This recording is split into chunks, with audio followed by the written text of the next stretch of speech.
have much of a role here. Go ahead. Wait for the mic. Wait for the There's a mic. Two related questions. The first one is, for an unemployed person today, there's certain societal costs, whether it's unemployment insurance, food stamps, healthcare expenditures. If the government creates a job by hiring someone to do infrastructure type spending, what do you think, do you have an estimate of what the marginal savings would be on, and the cost that would go away by that person having a job? And then this second question. I'm pretty sure I don't have an answer to the first one, so let's go to the second. All right, second question is, in reviewing all this, the policy accommodation you talked about, which is low rates for 2 more years, and huge ballooning of the Federal Reserve's balance sheet. This has never been done before. This policy accommodation is historic, and the movement in the unemployment rate is relatively small. It's still at an unacceptably high level. And the question is, at what point do you say, listen, while we can still do more, in the bigger picture, we've fired a lot of bullets here. We've stopped it from getting worse. It's getting a little bit better. At what point do you say there needs to be something on the fiscal side? And I know this opens up huge Pandora's box of polarized politics going on. But at what point does the Federal Reserve say, listen, here's some policy options. Our economists have looked at it. We think it would have this impact. At what point would the Federal Reserve want to do that, or would they never, under any circumstance, want to go down that road? So I will take the second question, and I take pretty literally the disclaimer I made at the beginning of my speech was I speak for myself, and I don't try to speak for the Federal Reserve System. So with that caveat, I'll try to answer your second question, which is I'd be pretty averse to our giving advice to Congress about what kind of fiscal policies they should adopt. We're fairly sensitive about members of Congress offering advice about how we should make monetary policy, and there are overseers. So I think that I would feel pretty averse to taking that path of laying out fiscal policy options and actually trying to make a choice among them. I think that choice is a very challenging one in the current environment. It's up to the voters, up to the members of Congress, up to the president to make those judgments. In terms of the first question, I mean, I think the social losses associated with unemployment would also have to include the idea that there's this lost output associated with that unemployed person not having a job. One way the different models will give different solutions for that. So I'm not going to, in terms of trying to weigh off these social losses. I will make a comment about infrastructure, which is that just as if I think about running the government as a business, and I think about infrastructure as being an investment opportunity, so like a project that the government could do. Real interest rates are very low right now, so a lot of projects that might have not seemed as attractive from the point of view of benefits, long-term benefits versus short-term costs in 2005, say, given that real interest rates are so low right now for the government to borrow at, those just as you think about forgetting about multipliers, et cetera, just in terms of running the government as a business, projects that may not have been as attractive just from an NPV point of view in 2005, net present value point of view, might look like they're in the money now. But beyond that, I don't really have much to say about fiscal policy, I guess. Eric?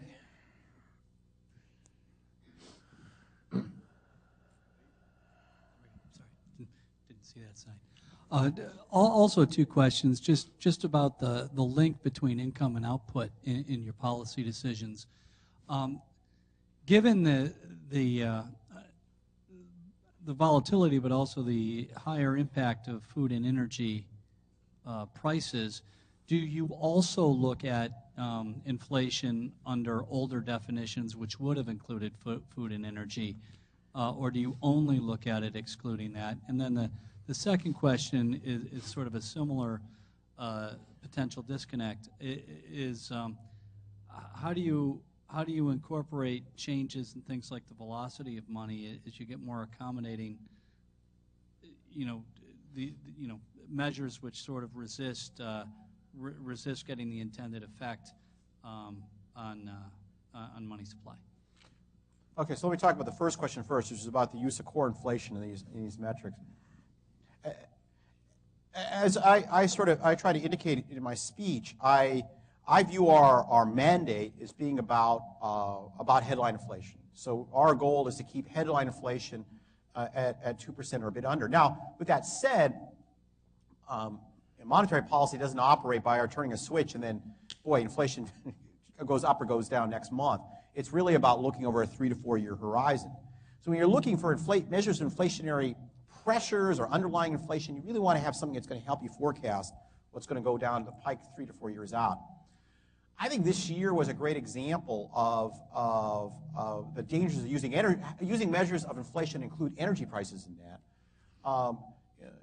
Headline inflation looked, year-over-year headline inflation rose to pretty high levels in the early part of this year in particular because energy prices had gone up by 20%. I didn't expect energy prices to keep going up by 20% every year for the next 3 to 4 years, so I wouldn't want to build that into my forecast. With that said, if you look at the summary of economic projections that the committee offers, it will include a headline metric in there as well, so you could form a dashboard with headline measures.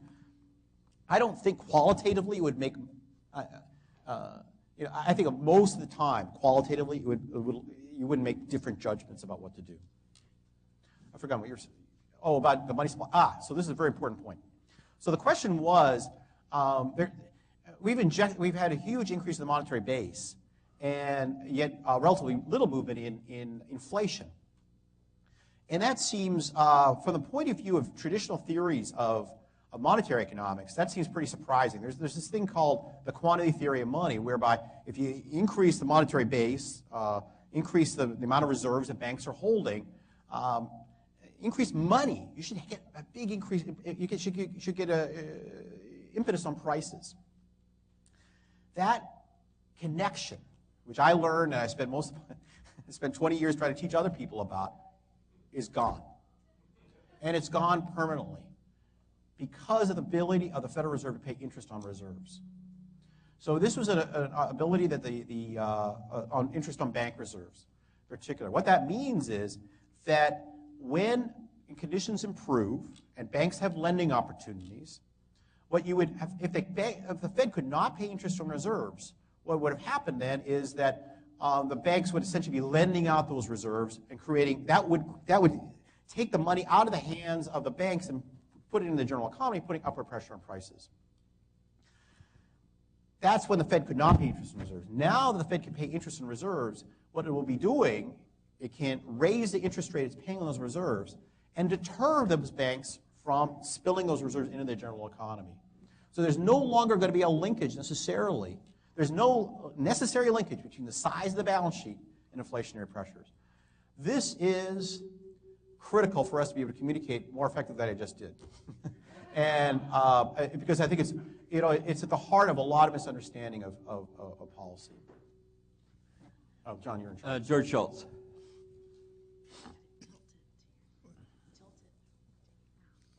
Is there in your deliberations any sense of any limit at all to the amount of money that can flow out of the discount window and over any period of time, therefore, what amounts to gifts to the banks?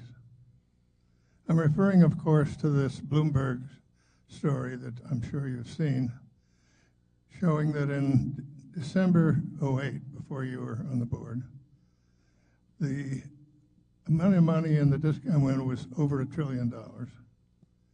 And they calculate the gift to the banks was on the order of $15 billion.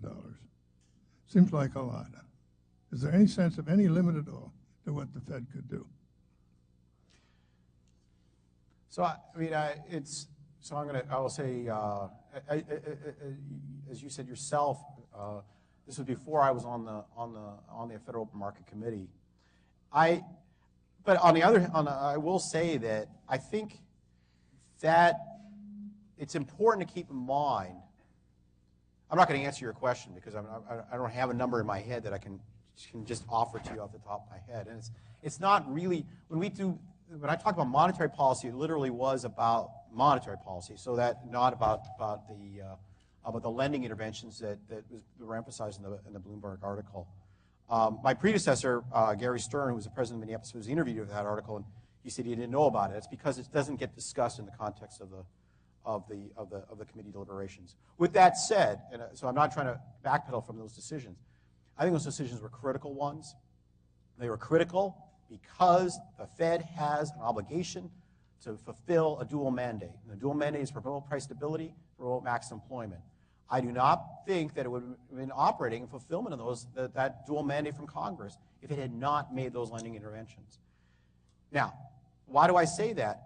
We don't know for sure what would have happened if the Fed had just stood back on the sidelines and did nothing. We have no way to know that for sure. But we do have the observation from the Great Depression, 29 to 32 period, and where the Fed did nothing, and the outcome was not good. In particular, in the price stability, even if you're just concerned about price stability, you don't care about the employment side of the mandate, which is not true for me and not true for my colleagues, but even if you're just a price stability person, the outcome in the Great Depression was that we had deflation rates of over 20%. That is, prices were falling at 20% per year. So I think these kinds of interventions were very valuable ones, and I think it's important. Every monetary policy action we take, for example, keeping interest rates low, it helps borrowers more than it helps savers. There's always a distributional component to these kinds of interventions. What we're about is trying to achieve the mandates that have been assigned to us by the Congress of the United States. You're saying in effect, there should be no limit at all on what the Fed is able to do. If it's a judgment, it's going to help. I was offering, I think, a defense of the particular actions that were taken in that time frame.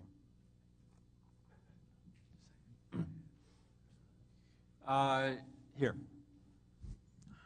We can get a mic here.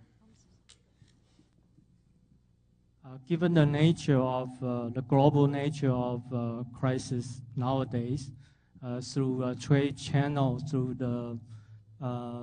the financial channel or psychological channel, can you explain how FOMC work with the other central bank to deal with global crisis? So that's a good question about how we work with other central banks. It depends on the. I'm going to say this is the Federal Reserve Bank of Minneapolis president is not involved in these discussions. So it's really not at my level. But having said that, you can definitely point to important coordination across central banks that took place during the financial crisis of 2007 to 2009. And in particular, I think the introduction of central bank swaps during that time period was very important. The reopening of those lines in May of 2010, I think, was a valuable step as well. But I'm sure there are other kinds of informal discussions going on. I'm just not. It's above my pay grade.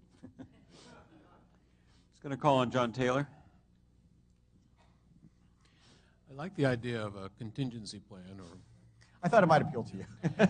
Problem is, though, it doesn't say anything about what you do with your instruments.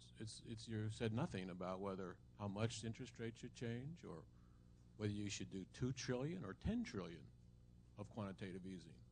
It's completely unaccountable as a strategy.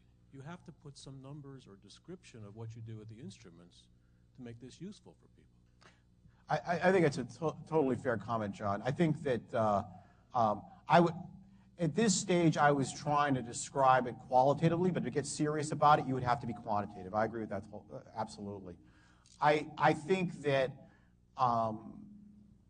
one example of a contingency plan is certainly the Taylor rule. I mean, that's definitely one example of something that would fit into the general class of objects I would describe.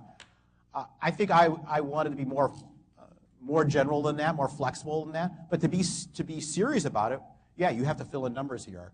That would be. It's not. I don't think it's my job per se to do that. It's more the committee's job operating together to try to fill in those numbers. But that's absolutely correct. Yes. Here comes a mic. Hi. Yeah, well, maybe linking into that question. I mean, on the one hand, yes, one can interpret your presentation saying we'd love to have a Taylor rule. But on the other hand, if you look at the changing trade-offs that have happened in recent years, my concern is that if one throws out these concepts, that the way that cynics will interpret that is that, well, how about we tell the market where we would like to be, and therefore we get away with higher inflation than we would otherwise, because we'll tell them we'll do the right thing down the road. And I think that links a little bit into John Taylor's question, because unless you set the specific target, people say, well, all this thing is just a smokescreen. And how do you address that? Of course, you said, hey, you got to be accountable and really act. But how do you know that ahead of time? How do you not make the communication strategy into just a manipulation of expectation strategy? This is a great question. I mean, I think that I've talked about, so there's, what I view my speech as being about, at times the questions I get and the focus I get is really on tactics. What's going to happen to interest rates? Those are the kinds of questions. I've tried to flesh it out to be more about strategy. What you're describing is, what are your objectives? And how can we make sure, how can we check on you? How can we validate that you're actually pursuing those objectives? You know, I think that's a good question that I think inflation targeting regimes and flexible inflation targeting regimes have to grapple with. And I think it's especially challenging when one of your main instruments, the federal funds rate, is constrained at the zero lower bound, because at that time I think that different kinds of considerations come into play in a lot of models, I should say, a lot of economic models. Different kinds of considerations, different ways of weighting the two mandates start to manifest themselves because of the constraints you face on one of those rules. We have to find ways to be able to talk about that and articulate that. This speech doesn't do that, but we do have to have ways to do that. I agree. David? So has the FMOC considered or looked at any alternative measures of inflation which many folks think may more accurately measure what is going on in the real economy? So you're going to have to be more specific for me.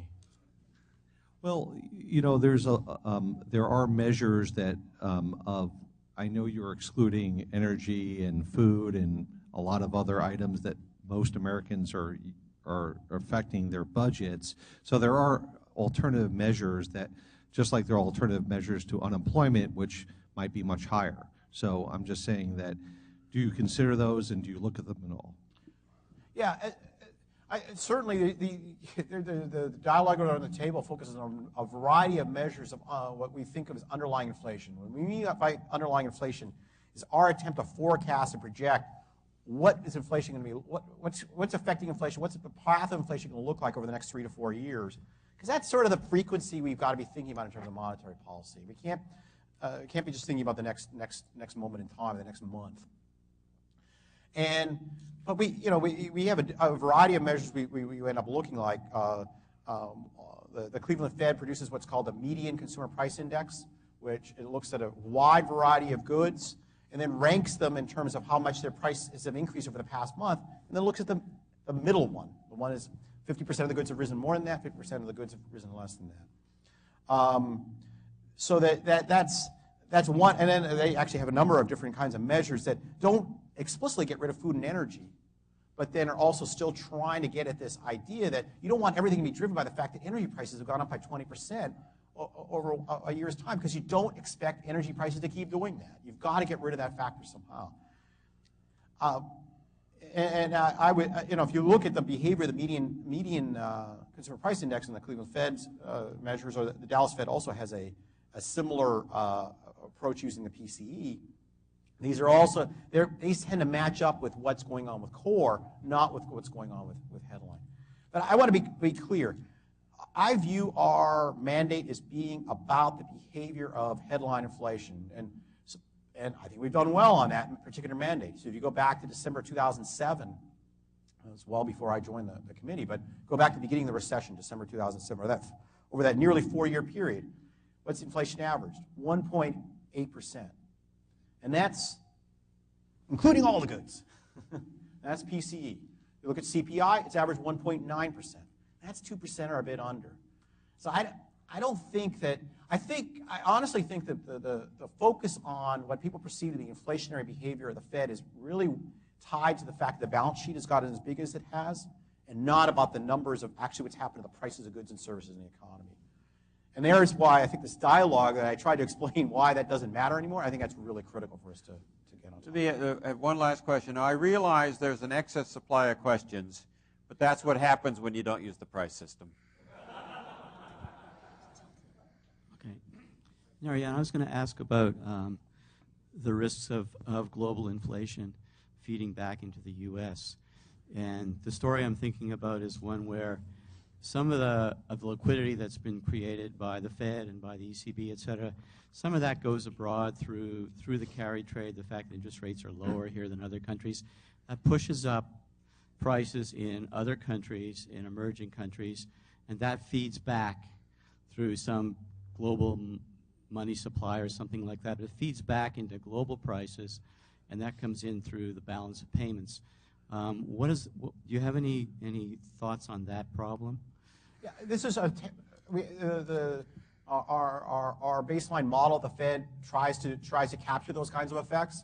How well it does, is the different question on that. But certainly it's something we think about, something we're concerned about, and it affects our deliberations. But it ends up being the way, at least the modeling we have, it doesn't end up being something that's